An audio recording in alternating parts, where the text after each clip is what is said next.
एक गांव के अंदर ऐसा माहौल बना हुआ होता है कि वहां से हर दिन रात होते ही एक लड़की गायब हो जाया करती। दोस्तों, अब तो हर एक व्यक्ति अपने घर का ताला लगाकर सोने लगता है और धीरे धीरे करके लगभग 15 दिनों में 14 लड़कियां उस गांव से गायब हो जाती हैं। और अब यहाँ पर जो भी पुलिस वाले आते हैं वो बस देखकर वापस चले जाते, कुछ कोई कर ही नहीं रहा था। और ये मामला चलता चलता वहाँ के एसपी साहब जो आईपीएस ऑफिसर होते हैं उनके पास पहुँच जाता है। और आईपीएस ऑफिसर फिर यहाँ पर भिखारी का भेष बनाते हैं और उस गांव के अंदर पहुँचते हैं। और उसके बाद जो होता है, सभी लोग आईपीएस ऑफिसर को सलूट करने लगते हैं। दोस्तों, कहाँ का ये मामला है, कैसा ऐसे हो रहा था?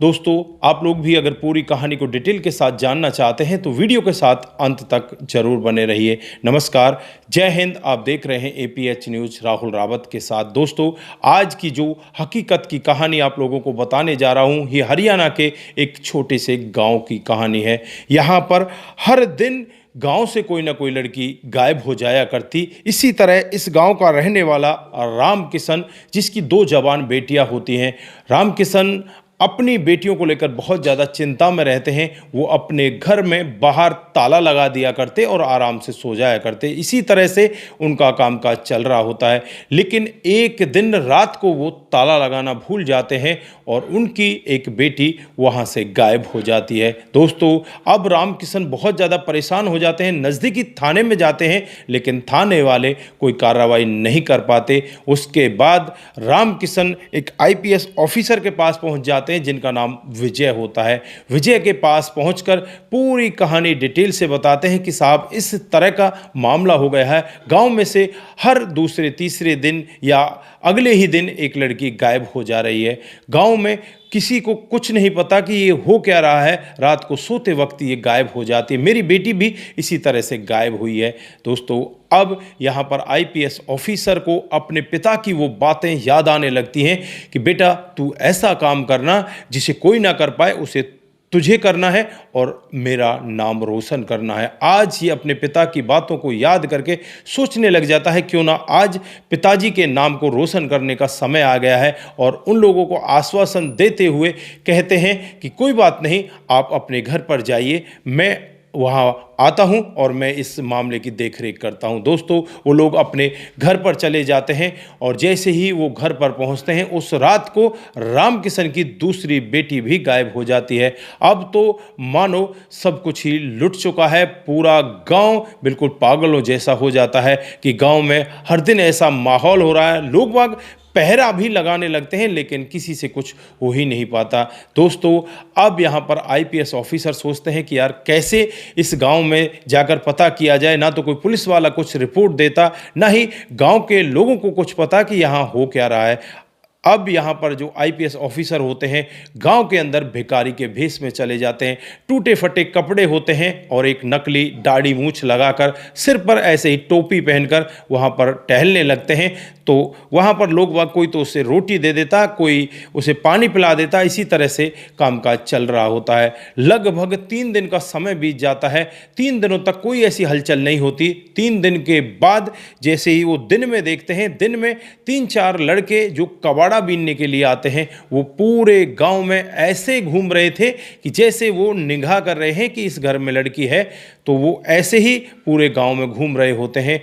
अब यहाँ पर जो एसपी साहब ये भिखारी के भेष में होते हैं, उनके पीछे पीछे चलने लगते हैं। देखते हैं कि वो ऐसे ही पूरे गांव में घूम घूम कर चेक कर रहे हैं और उसके बाद वो वापस चले जाते हैं। ना तो वो उनका मकसद कबाड़ा लेने का होता है, उनका मकसद तो कोई और ही होता है। दोस्तों, अब यहाँ पर जैसे ही शाम होती है, शाम के करीब 8 बज जाते हैं, तो आज जो ये आईपीएस ऑफिसर है, इनको बहुत तेज़ी के साथ भूख लग रही थी। एक दरवाजे पर जाते हैं, दरवाजे को जाकर खटखटाने लगते हैं कि क्या मुझे खाना मिलेगा। दोस्तों, अंदर से एक बूढ़ी औरत आती है और वो कहने लगती है कि बेटा, खाना तो मिल जाएगा, लेकिन कहीं ऐसा मत कर देना कि मेरी एक बेटी है जवान, उसे यहाँ से लेकर फरार मत हो जाना। दोस्तों यहाँ पर अब एसपी साहब जो भिखारी के भेष में होते हैं वो कहने लगते हैं कि अम्मा मुझे बस खाना चाहिए। अम्मा को भी लगता है कि ये तो कोई पागल है, भिखारी है, ये क्या ही यहाँ से कुछ करेगा, और फिर यहाँ पर उसे खाना दे दिया जाता। खाना खाने के बाद अब ये भिखारी एक पेड़ के नीचे जाकर बैठ जाता है। आज उन जो भी वो लुटेरे थे जिस तरह से लड़कियों को लेकर जाया करते थे, उनका आज जो टारगेट था वो इसी बूढ़ी औरत की लड़की का था।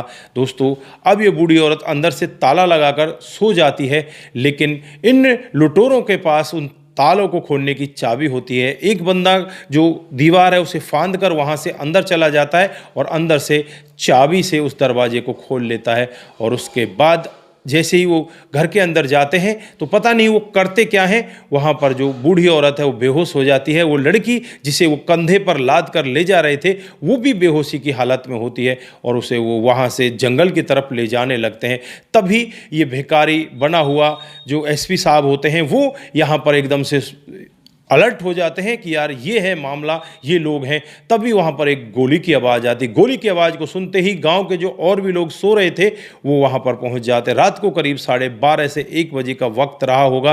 अब ये लोग भागने लगते हैं तो यहाँ पर जो भिखारी के भेष में एसपी साहब होते हैं वो कहने लगते हैं कि अगर किसी ने भी भागने की कोशिश की तो उसके सर में गोली मार दी जाएगी। दोस्तों अब वो अपने हाथों को ऊपर कर लेते हैं, सरेंडर कर देते हैं। तभी वहाँ पर पुलिस की एक टीम को बुलाया जाता, पुलिस की टीम आ जाती है और यहाँ पर वो 4 इस तरह के बदमाश होते हैं, उन चारों को गिरफ्तार कर लिया जाता है।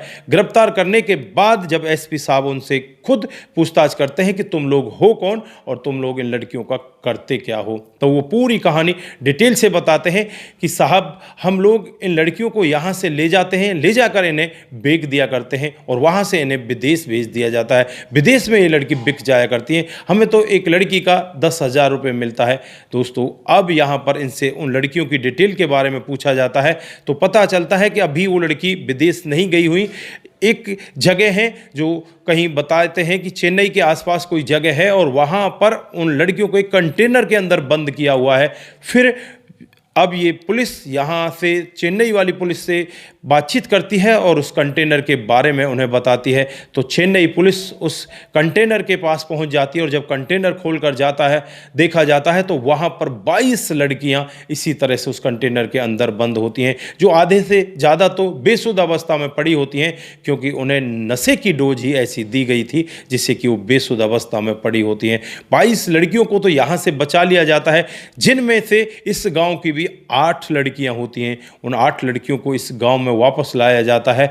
तो गांव के जो लोग बाग होते हैं वो एक बार सोचने के लिए मजबूर हो जाते हैं कि आखिरकार ये हो क्या गया। दोस्तों अब यहाँ पर इनसे पूछा जाता है कि तुम करते क्या हो, किस तरह से इन्हें उठाते हो, तो वो बताते हैं कि हमारे पास स्प्रे होती है, उस स्प्रे को हम घर वालों के ऊपर पहले छिड़क देते हैं और वो बेहोशी की हालत में चले जाते हैं। उसके बाद जो भी वहाँ पर लड़की होती हैं उन्हें हम वहाँ से उठा लिया करते हैं। इसी तरह से हमने बहुत सारी लड़कियों को बेच दिया है। दोस्तों पुलिस अब उनसे और लोगों के बारे में भी जानकारी जुटाने का यत्न कर रही है कि जल्द ही उनसे और लोगों के बारे में भी जानकारी जुटाई जाएगी और जो लड़कियां हैं उन्हें भी वापस लाया जाएगा। दोस्तों कुछ लड़कियां तो विदेशों में भेज दी गई थी, फिर वहां पर विदेशों की सरकारों से भी बातचीत की जाती है विदेश मंत्रालय के द्वारा और वहां से भी कुछ लड़कियों को वापस लाया जाता है। इस गांव की तो लगभग जितनी भी लड़की यहां से गायब होती वो टोटल के टोटल वापस आ जाती हैं और फिर यहां पर इस विजय एसपी साहब की वाहवाही होने लगती है।